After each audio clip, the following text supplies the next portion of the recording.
Selamat sejahtera, saya dari pasukan sokongan ABS. Hari ini saya akan menunjukkan kepada anda cara mengendalikan situasi tidak hadir di mana anda tidak mempunyai deposit atau prabayaran. Mula-mula kita pergi ke rak bilik. Seterusnya tekan lihat tempahan di atas. Masukkan tarikh anda dalam kedua-dua kotak. Dan pastikan pilihan tunjukkan tempahan tidak hadir dipilih.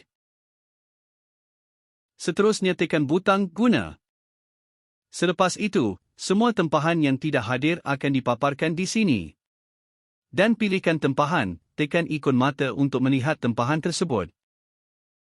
Selepas memasuki halaman tempahan, tekan butang pembayaran.